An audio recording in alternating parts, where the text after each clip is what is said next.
ونشهد أن سيدنا مولانا محمدا عبده ورسوله صلى الله تعالى عليه وعلى آله وأصحابه وسلم تسليما كثيرا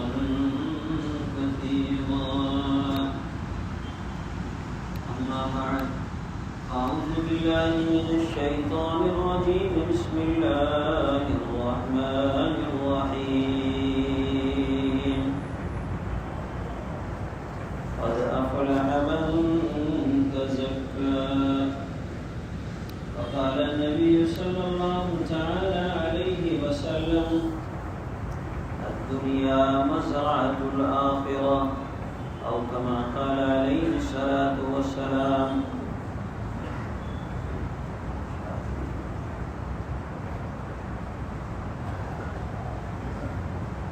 ایک تو ماسک لگا کے بیٹھے مسجد میں، بغیر ماسک کے نہ بیٹھے، ماسک لگا کے رکھے، جناب آپ نے نہیں لگایا وہ لگا لیں،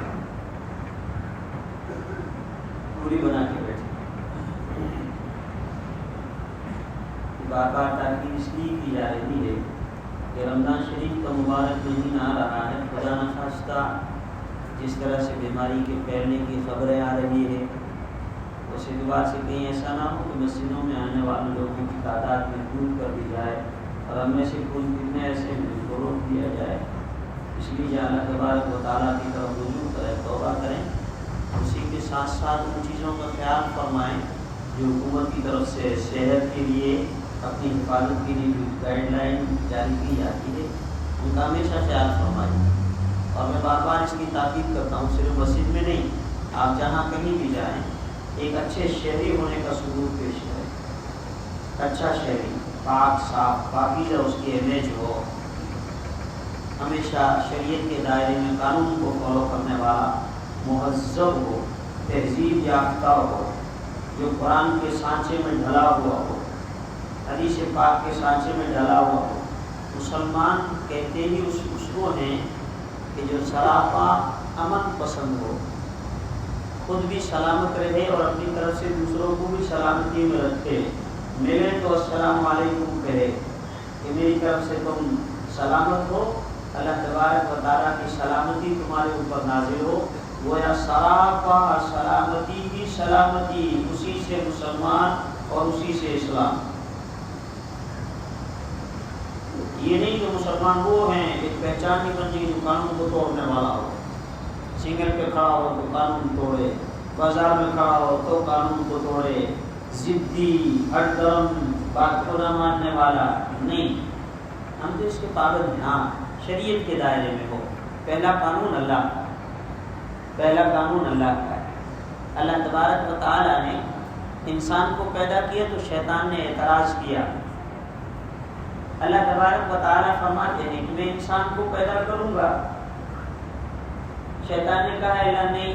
فرشتوں نے بھی جو چونکہ جنات کی پہلے جبلت سے واقف تھے اسی لیے انہوں نے بھی اعتراض کیا. اللہ تبارک و تعالیٰ نے فرمایا نہیں، میں پیدا کروں گا اور اس کے اندر دونوں صفتیں رکھوں گا. برائی کا کام بھی کر سکے گا، برائی کا کام بھی کر سکے گا، دونوں صلاحیتیں ہوگی. مجبور کوئی نہیں. ایسا بھی نہیں کہ کان پکڑ کے نیکی ہی نیکی کرتا رہے، گناہ نہیں کرے. جیسے فرشتے ہیں اگر چاہیں گناہ کرنا تب بھی نہیں کر سکتے، فرشتے گناہ نہیں کر سکتے، جو چاہیں تب بھی نہیں. اسی لیے فرشتوں نے کہا ہے اللہ ایسی مخلوق کو پیدا کر رہا ہے من یفسد فیہا ویسفک الدماء، فساد مچائیں گے، خون بہائیں گے. ایسی مخلوق کو پیدا کر رہا ہے.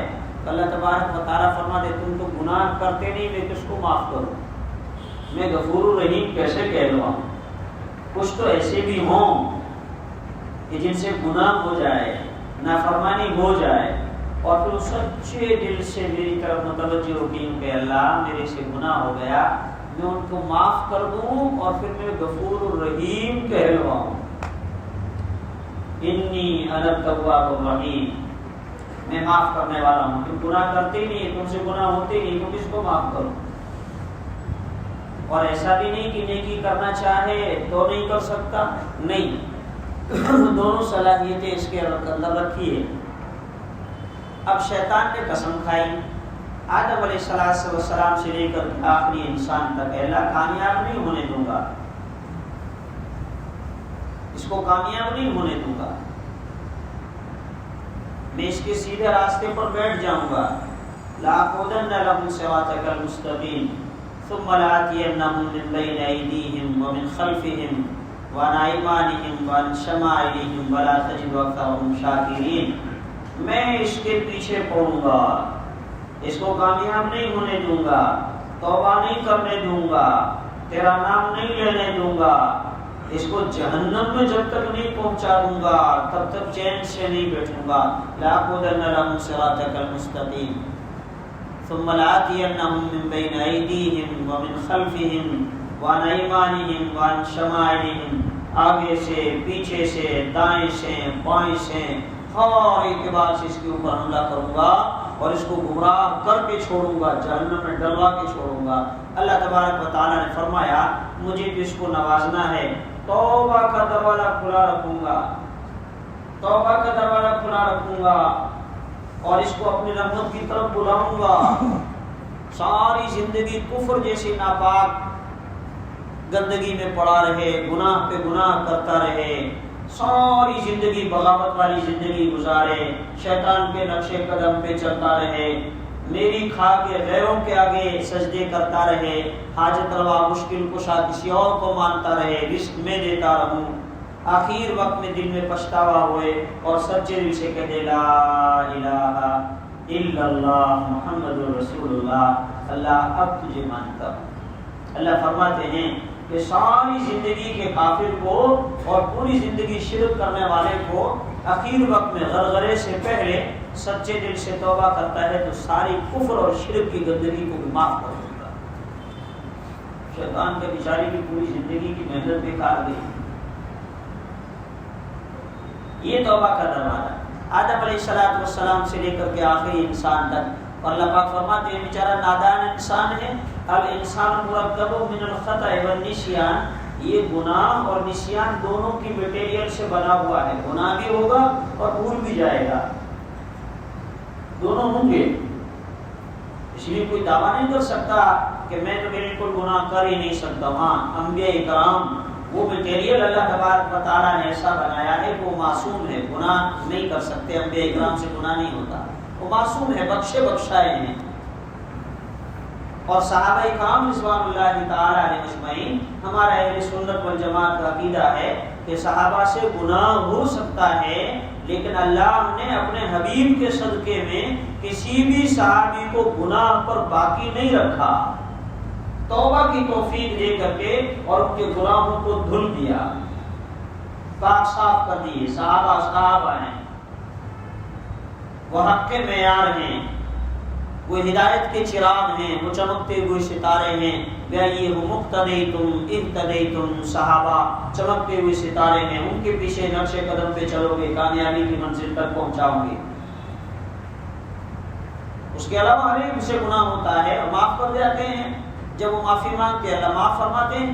نبئ عبادی انی انا الغفور الرحیم، بیت اللہ شریف کے دروازے پہ لکھا ہوا ہے، نبئ عبادی، میرے بندوں کو کہہ دو، تاکید سے کہہ دو، میرے بندوں سے کہہ دو میری رحمت تمہارے انتظار میں ہے، آؤ آؤ، کب آ رہے، میری رحمت تمہارے انتظار میں ہے۔ رات کا گنہگار، پوری رات میری رحمت تمہارے انتظار میں، صبح ہونے سے پہلے پہلے توبہ کر لو، میں تمہارے انتظار میں۔ دن کا گنہگار، رات کی سیاہی آنے سے پہلے پہلے توبہ کر لے، میری رحمت تمہارے انتظار میں ہے۔ انی انا الغفور الرحیم۔ انبیاء کرام کو بھیجوں گا، 1,24,000 کم و بیش انبیاء کرام آئیں گے، وہ سب تمہیں سمجھائیں گے، اللہ کی طرف بلائیں گے، جنت کی طرف بلائیں گے، زندگی کا نفع نقصان تمہیں سمجھائیں گے، آخرت میں کیا ہونے والا ہے تمہیں سمجھائیں گے۔ انبیاء اکرام کی باتوں کو مانو، تم کامیابی کی منزل کو پہنچ جاؤ گے۔ اور آخر میں تو اللہ تبارک و تعالی نے اپنے حبیب صلی اللہ تعالی علیہ وسلم کے صدقہ طفیل میں اللہ تبارک و تعالیٰ نے رحمتوں کے دہانے کھول دیے. ناز کرو، اللہ ہمیں اسی عظیم نعمت کی قدردانی کی توفیق عطا فرمائے. ہاں بڑے خوش نصیب ہیں، اللہ نے نبی کو عطا فرمایا جو سارے نبیوں کا سردار، امام الانبیاء نے. امام الانبیاء نے ہر نبی اپنی قوم کے لیے نبی بن کے آئے، اپنی بستی کے نبی بن کے آئے، لیکن میرے اور آپ کے نبی تمام نبیوں کے نبی بن کے آئے. مشرق سے لے کر مغرب تک، شمال سے لے کے جنوب تک، دھرتی سے لے کر آسمانوں تک، فرشیوں کے نبی، عرشیوں کے نبی، انسانوں کے نبی، جنات کے نبی، کائنات کے نبی. جہاں خدا کی خدائی وہاں نبی کریم صلی اللہ تعالی علیہ وسلم کی نبوت اور مصطفیٰ. وہ خدائی میں یکتا ہے، یہ نبوت میں یکتا ہے. ایسے اللہ نے ایسے عظیم ہستی کی امتی ہمیں اور آپ کو بننے کی توفیق عطا فرمائے. تو نبی امام الانبیاء، اور کتاب جو عطا فرمائی وہ کتاب بھی سید الکتب، وہ سید الانبیاء، یہ سید الکتب.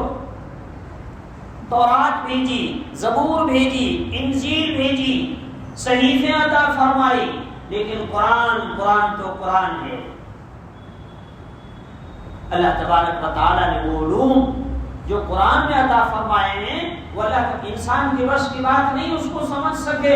اللہ پاک نے جبریل امین کے توسط سے اپنے حبیب صلی اللہ تعالی علیہ وسلم کو علوم کے خزانے عطا فرمائے اور وہ قرآن ہم کو عطا فرمایا. سید الکتب، تمام کتابوں کے سردار. اور اس امت کو بھی سید الامم بنایا. کنتم خیر امۃ اخرجت للناس تأمرون بالمعروف وتنهون عن المنکر وتؤمنون باللہ. یہ امت ساری امتوں کی سردار ہے. نوح علیہ السلام پہلے شرعی نبی ہیں، ان کی بھی امت ہے. ابراہیم علیہ السلام کی امت، سلیمان علیہ السلام کی امت، داؤد علیہ السلام کی امت، اسماعیل علیہ السلام کی امت، موسیٰ علیہ السلام کی امت، عیسیٰ علیہ السلام کی امت. یہ سارے انبیاء کرام کی امتیں ہیں. ان ساری امتوں کے سردار اللہ پاک نے اس امت کو بنایا سید الامم. نبی عطا فرمایا سید الانبیاء، اور کتاب عطا فرمائی سید الکتب، اور امت کو بنایا سید الامم. سید الامم، رحمت کے دہانے کھول دیے اللہ تبارک و تعالیٰ نے.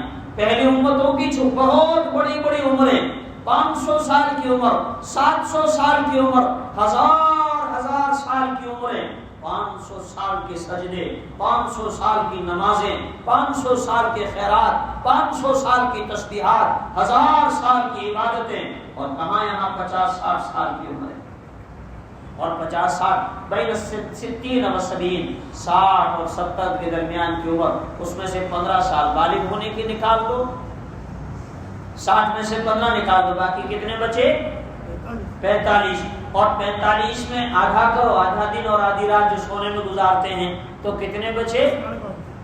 جی 22.5. اور 22.5 میں سے کھانے اور بیت الخلا باتھ روم کے نکال دو، کتنے بچیں گے؟ یہ ہے. پھر بھی سید الامم. اللہ پاک نے فرمایا میرے حبیب کے صدقہ طفیل اور قرآن کے صدقہ طفیل ایک ایک گھڑی ایسے دوں گا جو گھڑی سینکڑوں سال کی عبادتوں سے بڑھ جائے گی. انہی میں سے رمضان بھی ہے، یہ شعبان بھی ہے، جو شب قدر آ رہی، شب برات آ رہی، شب برات ہو، شب قدر ہو، رمضان مبارک ہو، عاشورہ کے روزے ہوں، ذی الحجہ کی راتیں اور دن ہوں، یہ کیا نہیں نیکیوں کی بہاریں ہیں. قرآن اور اپنے حبیب کے صدقہ طفیل میں اس امت کو عظیم تحفہ عطا فرمایا. رمضان کتنی بڑی دولت، کتنی بڑی دولت. نبی کریم صلی اللہ تعالی علیہ وسلم فرماتے ہیں جنت تو جنت ہے، جنت تو جنت ہے. کسی دل پہ گزر نہیں ہوا، کسی خیال میں خیال نہیں آیا. وہ نعمتیں اللہ تبارک و تعالی وہاں عطا فرمائیں گے، وہ جنت. فرمایا شوال کا چاند نظر آتا ہے، رمضان چلا گیا، عید کا دن ہے، فرشتوں سے کہتے ہیں میرے فرشتوں اب جنت کو سنوارنا شروع کر دو واپس. کس کے لیے؟ اگلے رمضان کے لیے. میرے دوست کہہ رہے تھے اگلے دن ہمارے گھر میں شادی ہے. میں نے کہا کب ہے؟ کہنے لگا اگلے نومبر میں. میں نے کہا یار اگلے نومبر میں شادی ابھی سے طے ہو رہی؟ اتنا بڑا فنکشن کرنا ہے, جتنا بڑا فنکشن ہو اتنی بڑی تیاری ہو. میں نے کہا اتنے پہلے؟ جی ہاں, مسلمان کے یہاں شادی تو مسجد میں آ گئے, رشتہ پہلے سے تیار ہے, دینداری کی بنا پر رشتہ طے ہو گیا ہے کہ بھائی تھوڑی دیر رکیو, ہمارے یہاں میری بچی کا ان کے بچے کا نکاح ہے. نکاح ہو گیا, دوسرے دن ولیمہ ہو گیا اور دلہن کو اپنے گھر میں لے آ گئی, معاملہ ختم. یہ رمضان ہے, 11 مہینے تک اللہ تبارک و تعالی اس رمضان کے لیے جنت کو سنوارتے ہیں. جنت کو, جنت تو جنت ہے, اس کو سنوارا جاتا ہے رمضان کے لیے. اسی لیے اللہ تبارک و تعالی, نبی کریم صلی اللہ علیہ وسلم نے اپنے امتیوں کو کہا, امتیوں اب تو شعبان آ گیا. اللہ پاک تو فرشتوں کے ذریعے سے تمہارے لیے 11 مہینوں سے جنت کو سجا رہے ہیں اور یہ شعبان بھی گزر رہا ہے, تمہیں تو احساس بھی نہیں. یہ شعبان رمضان کی تیاری ہے, یہ شعبان رمضان کی تیاری ہے, تیاری کرو. اسی لیے حدیث میں آتا ہے کہ نبی کریم صلی اللہ تعالی علیہ وسلم اس شعبان میں اتنے کثرت سے روزے رکھتے تھے, اتنی کثرت سے روزے رکھتے تھے کہ کسی اور مہینے میں اتنی کثرت سے روزے نہیں. اس رمضان کی تیاری کے لیے تو ہمیں بھی تیاری کرنی چاہیے. کریں گے نا؟ کیسی تیاری؟ ہاں, وہ پکوڑی کے لیے, وہ چٹنی کے لیے, افطاری شہری کے لیے سامان ابھی سے اسٹاک کرنا, ہاں وہ بھی کرنا ہے, انکار نہیں, لیکن وہ اس لیے کرنا ہے تاکہ رمضان ضائع نہ ہو. رمضان کا ایک مقصد ہے. اللہ پاک اس رمضان کے ذریعے سے ہم سے کیا چاہتے ہیں, یہ ہے مین پوائنٹ. ہمیں کیا کرنا چاہیے رمضان میں, اور رمضان اللہ تبارک و تعالیٰ نے کیوں دیا, اللہ ہم سے کیا چاہتے ہیں.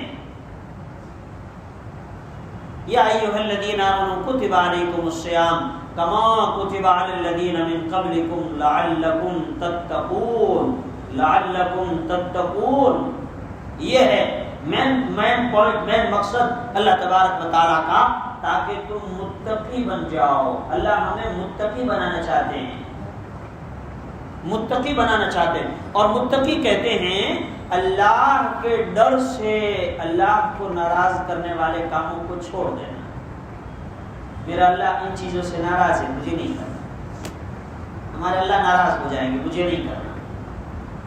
اور اس کے لیے پریکٹیکل اللہ تبارک و تعالی اس طرح سے ہمیں پابند بناتے ہیں, روزے رکھوا کر کے اور تراویح میں کھڑا کر کے کہ دیکھو میں تمہیں پابند بناتا ہوں روزے کے ذریعے سے کہ تم کیسے میرے منع کی ہوئی چیزوں سے رک جاتے ہو.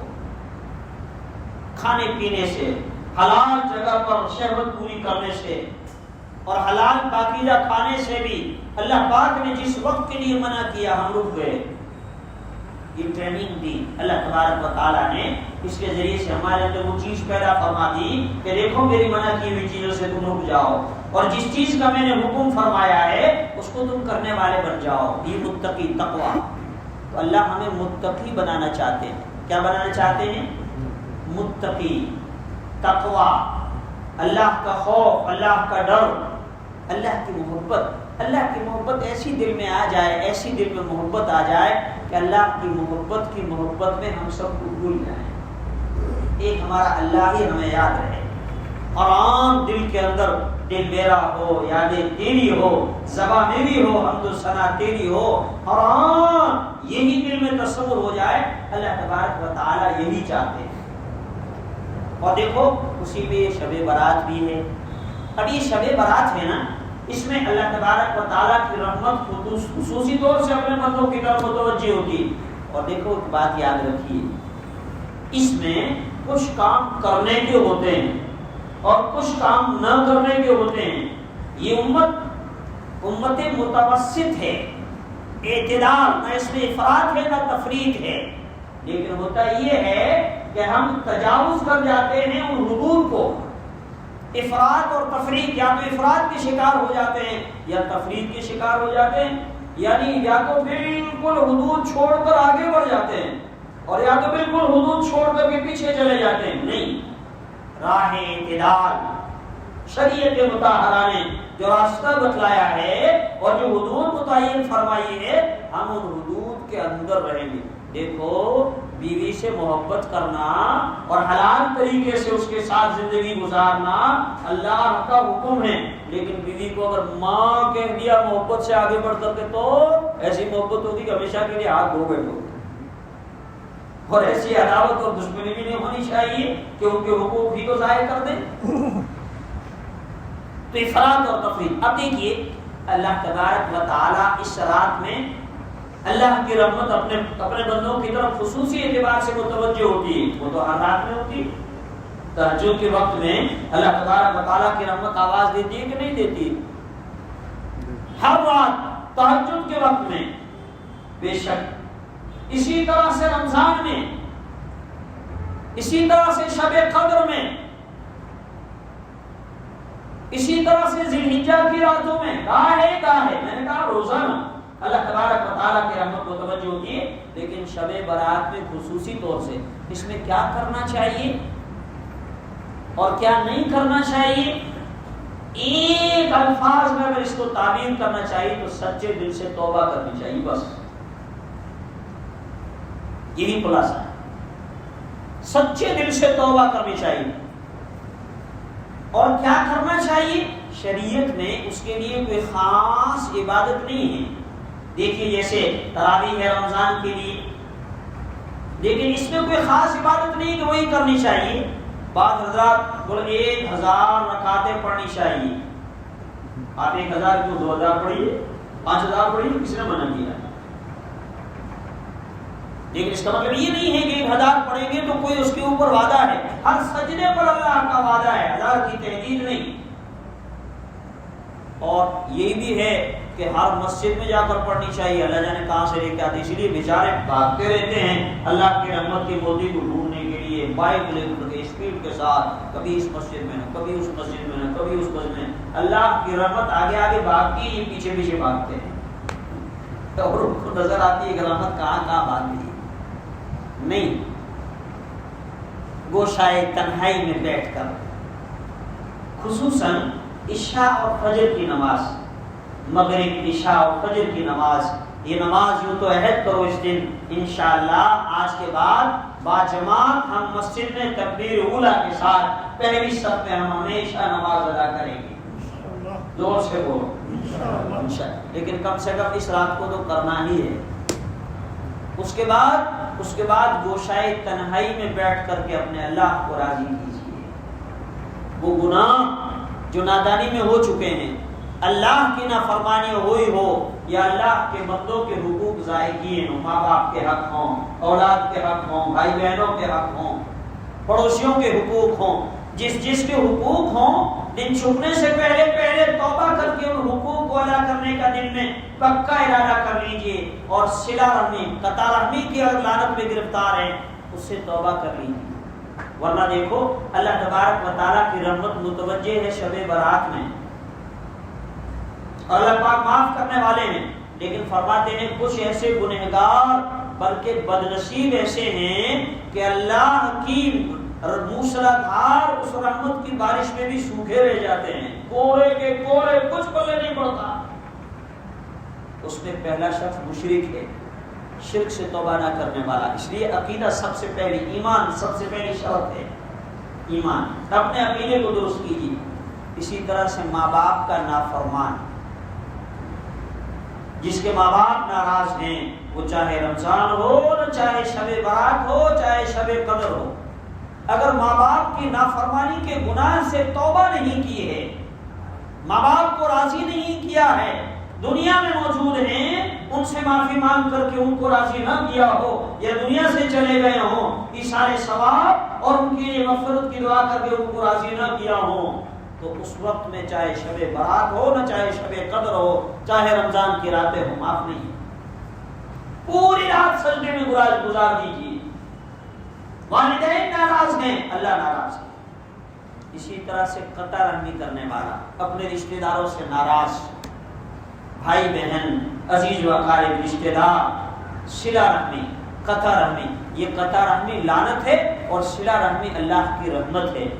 جو اپنے رشتہ داروں سے جوڑتا ہے اللہ کا حکم مان کر کے، اللہ اس مبارک بندے کو اپنی رحمت سے جوڑ لیتے ہیں۔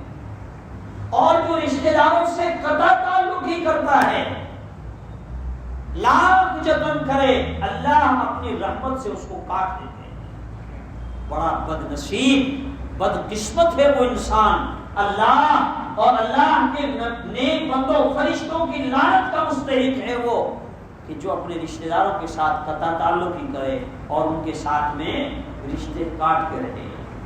بڑی بیماری ہے، آج ہر انسان اس لعنت میں جوجھ رہا ہے، اور میں بار بار یہاں سے اپنے دوستوں کو اس طرف متوجہ کرتا ہوں کہ گھروں میں بے برکتیاں، یہ روزی میں برکت کا نہ ہونا، یہ نیک اعمال کی توفیق کا نہ ملنا، کتنے شب برات گزر گئی، کتنے رمضان گزر گئے، کتنی شب قدر گزر گئی، ہائے اس نفس کا کیا کیجئے کہ جو کرنا ہے وہ نہیں کرتے ہیں۔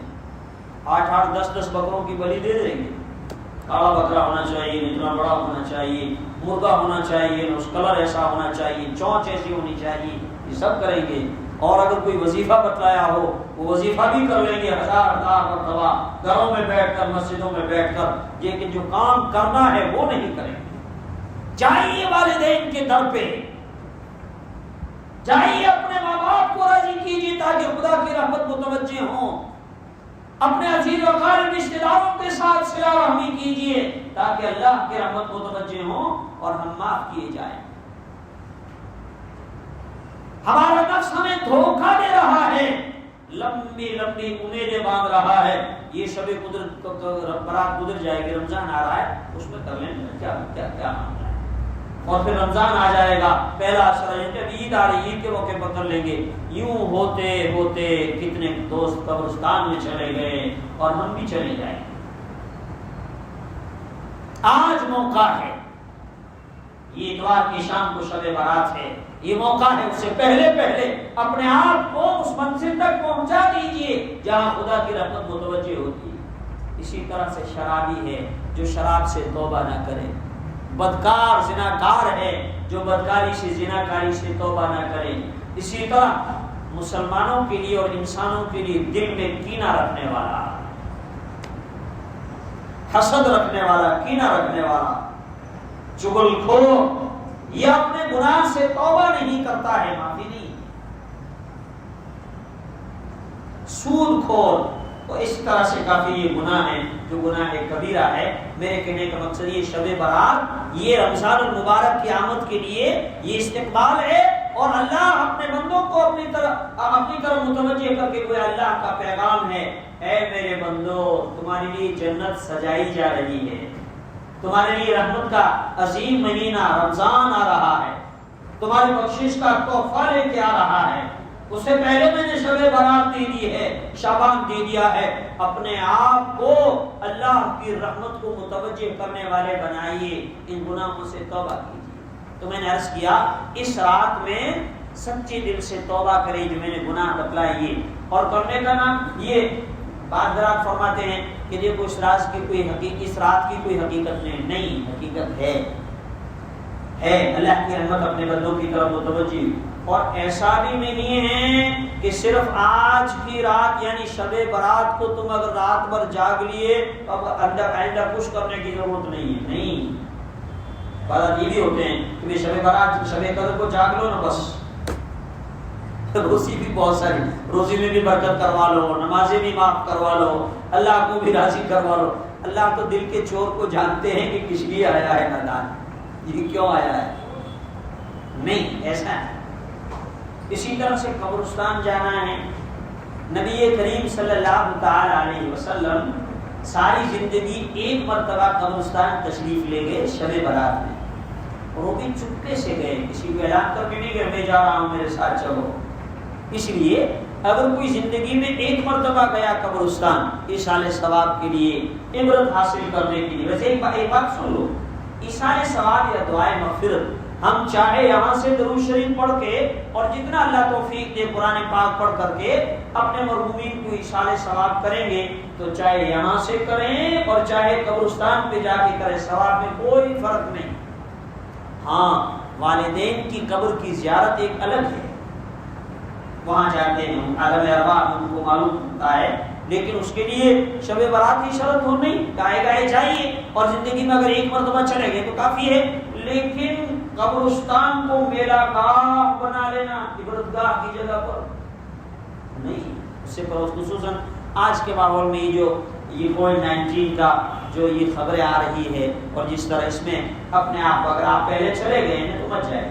میں نے کہا مسجد میں یا گوشائے تنہائی میں بیٹھ کر کے اور سچے دل سے توبہ کیجئے، نفل نماز پڑھیجئے، قضا نمازیں ہمارے ذمہ ہیں، قضا نمازیں بہت پڑھیے، موقع ہو صلاۃ التسبیح پڑھیے، اور پوری رات جاگنا کوئی ضروری نہیں، جتنی اللہ پاک توفیق دے پوری رات دے دے بہت اچھا، اس سے بڑا کیا موقع ہوگا۔ لیکن اگر پوری رات نہیں، جتنی ہو سکے اتنی، لیکن ایسا نہیں کہ پوری رات جا کر کے صبح کی نماز قضا کر لیں یا صبح کی نماز جماعت میں شریک نہ ہو، نہیں، وہ پہلے نمبر پر ہے۔ اسی طرح شعبان کی 15ویں کو روزہ رکھنا ہے، رات کو جا کر کے صبح روزہ رکھنا۔ یہ بعض احباب مسائل پوچھتے ہیں، اس سے اندازہ ہوتا ہے کہ یہاں لوگوں کے درمیان میں 2 روزے رکھنے چاہیے، جس طرح عاشورہ میں 2 رکھنا، نہیں، یہ 15 شعبان کا جو روزہ ہے یہ روزہ مستحب ہے، اور بعض حضرات فرماتے ہیں کہ ہر مہینے کے ایام 20 کے جو روزے ہیں 13، 14، 15، ہر مہینے کے 13، 14 اور 15 یہ ایام 20 کے روزے ہیں، اور چونکہ یہ بھی 15 کو ہی آ رہا ہے اس لیے بعض حضرات فرماتے ہیں کہ وہی ہے۔ بہرحال موقع اگر اللہ پاک عنایت فرمائے تو 1 رکھیے، 2 رکھیے، 3 رکھیے، لیکن جو عاشورہ میں 1 رکھنا منع ہے، یہاں منع نہیں ہے، 1 بھی رکھ سکتے ہیں، لیکن فرض اور واجب اور سنت نہیں، مستحب ہے۔ رکھ لے تو بہت اچھا، نہ رکھے تو کوئی گناہ نہیں۔ کیا مطلب؟ خود کو رکھنا چاہیے، اور دوسرا کوئی اگر نہ رکھے تو اس کے لیے فتویٰ مت لگائیے، بزرگی سے نیچے مت اتاریے۔ بہرحال میں نے عرض کیا کہ بزرگوں، یہ شعبان کا مہینہ اور اس میں خاص طور سے شب برات کی جو یہ مبارک رات آ رہی ہے، اس میں ہمیں سچے دل سے توبہ کرنا چاہیے، اللہ اور اللہ کے بندوں کے حقوق ادا کرنا چاہیے، اور حقوق ادا کرنے کا دل میں پکا ارادہ کرنا چاہیے۔ اپنی زندگی کے دھارا کو موڑیے۔ کتنے ایسے تھے کہ جو اس مبارک رات اور اس مبارک مہینے اور اس مبارک لمحات کی تڑپ دل میں لیے ہوئے قبرستان میں جا کے سو گئے۔ امیدیں لمبی تھی لیکن آج وہ قبرستان میں پڑے ہیں، ایک مرتبہ بھی سبحان اللہ کہنے کے محتاج ہیں۔ اللہ نے ہمیں آج موقع فرمایا، نہ جانے ہم میں سے کتنے ایسے ہوں گے کہ جن کا کفن بازار میں بنی کی دکان پہ آ چکا ہوگا، لاکھوں ہزاروں سال لمبی امیدیں کیے بیٹھے ہیں لیکن ایک پل کی بھی خبر نہیں ہے۔ اس لیے سچے دل سے توبہ کیجیے، اللہ پاک ہم سب کو عمل کی توفیق عطا فرمائے۔